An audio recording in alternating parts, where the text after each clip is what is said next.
दोस्तों भोजपुरी में तमाम फिल्में बन रही हैं और ख़ास तौर पे काजल राघवानी एक महीने में 2 से 3 फिल्मों का ट्रेलर लेकर के आ जा रही हैं। ऐसा लग रहा है कि जल्दी जल्दी से फिल्म कर लिया जाए, नहीं तो नहीं मिलेगा। इस तरह से मतलब जैसे कि होता है ना, कई सारे लोगों के बीच में होता है, जल्दी जल्दी इसको खा लिया जाए, जल्दी जल्दी से पा लिया जाए, नहीं तो आगे नहीं मिले। तो इस तरह के होड़ में लगी हैं काजल राघवानी और एक के बाद एक फिल्में लेकर के आ रही हैं। एक ही टॉपिक पे कई सारी फिल्में ये ला दे रही हैं। जैसे अमीरों का दहेज फिल्म आया था एंड फिर उसके बाद दुल्हन और दहेज लेकर के आ गई। देख ही सकते हैं आप, दुल्हन और दहेज, जिसका टॉपिक सेम है, सेम कंटेंट पे ये लोग इस काम किए हैं। काजल राघवानी वैसे तो एक बहुत अच्छी अभिनेत्री हैं, इन्होंने भोजपुरी में बहुत अच्छे अच्छे काम किए हैं। हालांकि ये लोग अब तरस रहे हैं कि जो एक हाई बजट की फिल्म हमारी भोजपुरी में बननी चाहिए उस तरह की नहीं बन रही है। तो काश अगर हमारी भोजपुरी इंडस्ट्री में भी कुछ हाई बजट की फिल्में बनती तो शायद ये लोग भी उसमें चयनित होते और अच्छा खासा परफॉर्मेंस लेकर के आते। परंतु दोस्तों अब ऐसा नहीं हो रहा है, क्योंकि भोजपुरी इंडस्ट्री का स्तर जो है कुछ ज़्यादा ही गिर चुका है और पारिवारिक फिल्मों में जाकर के उलझ चुका है। सिर्फ और सिर्फ पारिवारिक फिल्में आ रही हैं। दर्शक आखिर ये कब तक देखेंगे? हालांकि जब तक मन नहीं उभरा तब तक तो देखेंगे ही। तो दुल्हन और दहेज भोजपुरी की एक ऐसी फिल्म है जो काफ़ी पारिवारिक है और दुल्हन और दहेज दोनों को लेकर के ये मिक्स्ड फिल्म बनी है कि दुल्हन भी चाहिए और दहेज भी चाहिए। हालांकि इनडायरेक्टली दहेज इतना ज़्यादा मांग लिया जाता है कि पूछिए मत। तो ये फिल्म ओवरऑल ठीक ठाक है। तो इसमें तमाम कलाकार लोग भी हैं। इस फिल्म में तो दोस्तों दिखाया ये जाता है कि कैसे एक लड़की जो होती है गांव की होती है, जो कि दहेज के खिलाफ होती है, पर उसके खिलाफ होने से क्या ही होता है, क्योंकि जो उसके परिवार वाले होते हैं, जानने वाले होते हैं, जहाँ पे उनकी शादी होनी होती है, वो लोग तो उनको तो दहेज चाहिए होता है और वो लोग दहेज तो लेंगे ही। जी हाँ, तो ऐसा ही होता है। तो दहेज तो वो लोग लेंगे ही और एंड में एक अच्छा इंजीनियर साहब मिलते हैं जिनसे इनकी शादी होनी फिक्स होती है और उनके पिता को चाहिए होता है दहेज। तो चलिए सबसे पहले स्टार कलाकार के बारे में थोड़ा डीपली आपसे बता दें। तो काजल राघवानी फिल्म की अभिनेत्री हैं मुख्य और आनंद ओझा फिल्म के को एक्टर हैं। मुख्य अभिनेता के तौर पे आप इनको समझ सकते हैं। और आनंद ओझा प्रेम दुबे हैं, रिंकू भारती हैं, रितु पांडे, संतोष श्रीवास्तव, मनोज सिंह टाइगर, कौशन शर्मा, संगीता राय, सन्नी शर्मा, सुजीत सार्थक, पारुल प्रिया जी इस फिल्म में दोस्तों मुख्य रूप में से चयनित हैं। मुख्य भूमिका इनकी है। मंजुल ठाकुर दोस्तों इस फिल्म के निर्देशक हैं, जिनके देखरेख में भोजपुरी की ये फिल्म बनी है दोस्तों। वैसे मंजुल ठाकुर जो हैं एक बहुत अच्छे कलाकार हैं, कई सारी फिल्मों में थोड़ा बहुत कलाकारी की है और ये ज़्यादा तो दोस्तों फिल्मों में जो है फिल्मों को ये बनाते हैं, एक निर्देशक के तौर पे नज़र आते हैं और एक लेखक के तौर पे भी और एक प्रोड्यूसर के भी तौर पे ये फिल्म को निर्माण भी करते हैं और फिल्म का निर्देशन भी करते हैं और कई सारे फिल्मों के ये लेखक भी रह चुके हैं।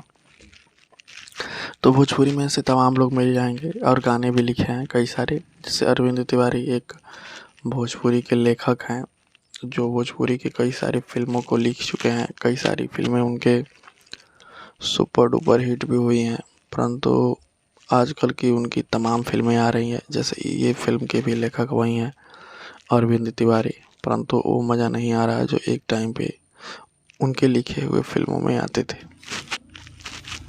तो परंतु देखना ये है दोस्तों कि आखिर कब तक हमारी भोजपुरी इंडस्ट्री इसी चीज़ों में उलझे रह रही है।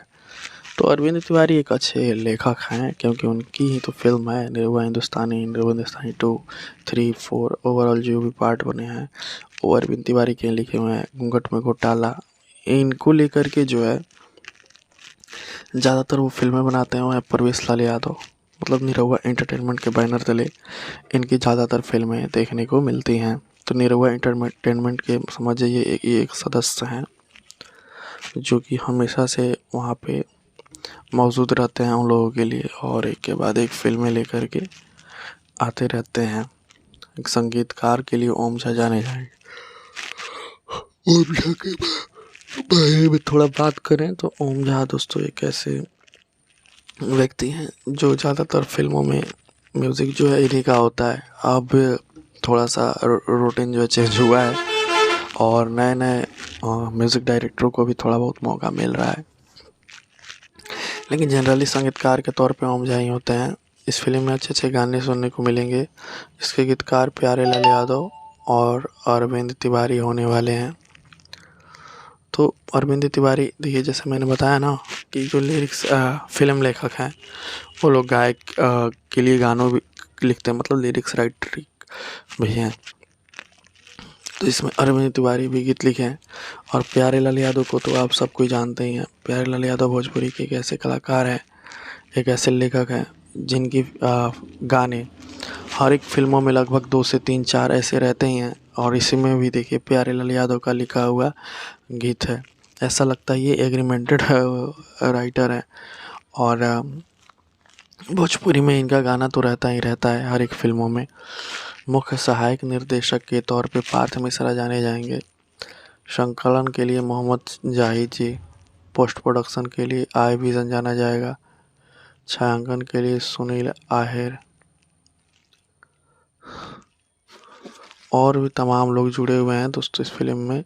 इस फिल्म के डायरेक्टर के बारे में तो बता ही दिया, मंजुल ठाकुर जी हैं। निर्माता संदीप सिंह और मंजुल ठाकुर। जी हाँ, देखिए जैसा मैंने आपको बताया ही था कि मंजुल ठाकुर जो हैं एक प्रोड्यूसर भी हैं। उन्होंने कई सारी फिल्में प्रोड्यूस करी हैं। उनकी तमाम फिल्में प्रोड्यूसर के तौर पे आई हैं। और इसी फिल्म में देख ना लीजिए, वो एक प्रोड्यूसर के तौर पे कार्यरत हैं इस फिल्म में भी। इन्होंने भी इस फिल्म में पैसे लगाए हैं और तमाम तरह के फिल्मों में ये पैसे लगाते रहते हैं। और B4U क्रिएटिव टीम के लिए मारुत शर्मा, नेहा उपाध्याय, विशाल यादव जाने जाएंगे। B4U लीगल के लिए संदीप राणा, तृष्णा पटेल, पूनम सिंधे, आकांक्षा वाकोडे मोरे जी जाने जाएंगे। IVY एंटरटेनमेंट ने इसे फाइनेंस किया है। और प्रदीप केदागा, जिनेल मैस्क, राहत, विपुल जैन, निवृत्ति पाटिल जी और भी लोग फाइनेंस के तौर पे जाने जाएंगे। तो तमाम लोगों की वजह से दोस्तों ये फिल्म जो है टोटली बन चुकी है और इस फिल्म को दोस्तों रिलीज कर दिया गया है। वर्ल्ड टेलीविज़न प्रीमियर ये भोजपुरी फिल्म हो चुकी है और आप में से कई सारे दर्शक इस फिल्म को देख भी लिए होंगे। हमने इस फिल्म को देख लिया। ये फिल्म एक पारिवारिक फिल्म है और दहेज को लेकर के बनाई गई है, जो कि इनडायरेक्टली जो लड़के के पिता होते हैं वो काफ़ी ज़्यादा दहेज का मांग करते हैं और दहेज के इतने लालची होते हैं कि पूछिए मत। भले ही लड़की के घर वाले अपना ज़मीन जायदाद घर द्वार सब बेचकर उनको तो दोस्तों अगर हम बात करें इस फिल्म की कहानी के बारे में तो कहानी साफ है, कुछ ज़्यादा तामझाम इसमें नहीं है। दिखाया ये गया होता है कि एक पिता होते हैं अपने लड़की के लिए एक अच्छा परिवार की तलाश करते हैं। हालांकि कोई उनको अच्छा परिवार नहीं मिलता। एंड में उनको एक परिवार मिलता है जो कि ये बोलता है, दावा करता है कि मैं दहेज नहीं लेता, मैं दहेज के सख्त खिलाफ़ हूँ। और ये लड़की के जो पिता होते हैं उनकी बातों में आ जाते हैं, परंतु और ये काफ़ी खुश होते हैं कि चलो भाई कोई तो ऐसा परिवार मिला जो दहेज नहीं लेगा और काफ़ी अच्छे विचार का है। तो वो काफ़ी खुश होते हैं, घर आके बताते हैं, सब लोग खुश होते हैं, काजल राघवानी भी खुश होती। सगाई में एक दूसरे के साथ होते हैं लोग, सभी परिवार काफ़ी खुश होते हैं लोग। और वहाँ तक भी बात ये होता है कि हमें दहेज के एक भी रुपया नहीं चाहिए, हमें दहेज नहीं चाहिए। दरअसल लड़के के पिता जो होते हैं वो मनोज सिंह टाइगर होते हैं, उनका ही ये कथन होता है। परंतु जहाँ बात शादी फिक्स हो जाती है तो वो क्या करते हैं, गाड़ी कि भाई बारात जाएगा तो गाड़ी तो चाहिए ना, तो 8 गाड़ी आप बांध दीजिए। ओके, लड़की वालों को बोलते हैं, चलिए वो मान जाते हैं। फिर बोलते हैं ऑर्केस्ट्रा बांध दीजिए, बैंड बांध दीजिए, बेचारा वो करे तो करे क्या, ना भी नहीं बोल सकते, शादी पास आ गया होता है, कहीं वो शादी ना तोड़ दें। इस डर से लड़की के जो पिता यानी काजल राघवानी के जो पिता होते हैं वो सारी उनकी बातों को मानते जाते हैं और अपना ज़मीन जायदाद बेच कर लगाते जाते हैं और सोने का डिमांड करते हैं लोग, गहना का, तो गहना देते हैं जो कि काफ़ी ज़्यादा मात्रा में और रुपया में वो होता है। तो उनके जीवन में दुखों का पहाड़ टूट पड़ आता है। वो लोग इस चीज़ से कैसे सुलझें समझ उनको नहीं आता, परंतु एक चीज़ें उनको काफ़ी अंदर से खोखला करते जाती है कि आखिर ये कब तक चलेगा, कैसे ये चीज़ें ठीक होंगी।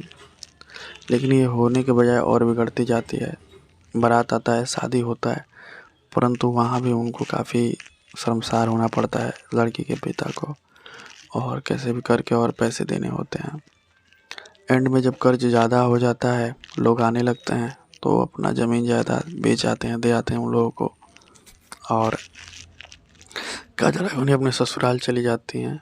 और उनसे जब ये बातें ये लोग बताते हैं तो बोलती हैं, एक राय देती हैं कि आप सब यहाँ चल आइए, यहाँ पे खाना वाना जो भी हो सब मिलेगा, यहाँ पे मतलब रहिएगा, और ये दहेज के लोभी लोगों को हमें एक सबक देना चाहिए, सबक सिखाना है। तो ऐसा कुछ उनका सीन होता है और ये बोलती हैं, वो लोग वैसा ही करते हैं। वो लोग चले जाते हैं काजल राघवानी के घर और ख़ुद का हक जमा कर रहने लगते हैं। जो उनके ससुर होते हैं उनको काफ़ी बुरा लगता है, क्योंकि इनके एक भाई जो होते हैं काफ़ी हेल्दी होते हैं और खाना काफ़ी ज़्यादा मात्रा में खाते हैं। घर का पूरा खाना ये खुद अकेले खा जाते हैं और बाकी लोग भूखे रह जाते हैं। तो काफ़ी बुरा लगता है उन लोगों को, परंतु उन लोग इस चीज़ को एक्सेप्ट करते हैं कि चलो कोई बात ना, खाने वाला चीज़ें खा लिया, वो कुछ और खा लेते हैं लोग। देखते ही देखते दोस्तों सिचुएशन इतना बुरा होने लगता है, और ऊपर से जो उनकी बुआ होती हैं और वो अपनी बेटी के जहाँ शादी की हुई होते हैं, उनके ससुर और इनके फूफा लड़के के, ये लोग भी अब दहेज का डिमांड करने लगते हैं। अब इनको भी दहेज चाहिए होता है कि हमें भी अब दहेज दो, क्योंकि हमें आपने कुछ नहीं दिया। तो तमाम तरह के एलिगेशन लगाते हैं लोग और दहेज की मांग करते हैं लोग। तो ये करे तो करे क्या, ये अब मनोज सिंह टाइगर उलझन में पड़ जाते हैं कि मैंने दहेज लेकर बहुत बुरा कर दिया। ऐसे ऐसी चीज़ें उनको महसूस होने शुरू होती हैं, परंतु वो क्या करें, देर हो चुका होता है तो वो कुछ कर भी नहीं सकते। एंड में क्या होता है कि वो हार मान लेते हैं, बात इज्जत प्रतिष्ठा पे आ जाती है। तो खुद काजल राघवानी उनको समझाती हैं कि दहेज के देखिए आप लोग भी बन रहे थे, आपके जीवन में भी इस तरह के सिचुएशन आ सकते हैं, तो इसलिए दहेज नहीं लेना चाहिए। तमाम तरह की बातें समझाती हैं और लोगों को इस फिल्म के माध्यम से एक संदेश देने का प्रयास की हैं। तो देखिए दोस्तों, आप इस फिल्म को उम्मीदें देख ही लिया होगा, हमने तो इस फिल्म को देख लिया है और बहुत जल्द ये फिल्म यूट्यूब पे भी छोटे छोटे क्लिप्स इसको अपलोड किए जाएंगे। तो दोस्तों भोजपुरी में तो ऐसी फिल्में बन ही रही हैं और काजल राघवानी ख़ास तौर पे इसी तरह के कंटेंट ला रही हैं। अमीरों का दहेज फिल्म आने वाला है जो कि दहेज के ऊपर है। उसमें काजल राघवानी को का गला दबा के मार दिया जाता है एंड आफ्टर वो बदला लेती हैं। उस तरह की चीज़ों को दिखाई गई हैं। दोस्तों मैं एक और बात आपको बता दूं, दहेज जिसका टॉपिक सेम है, सेम कंटेंट पे ये लोग इस काम किए हैं।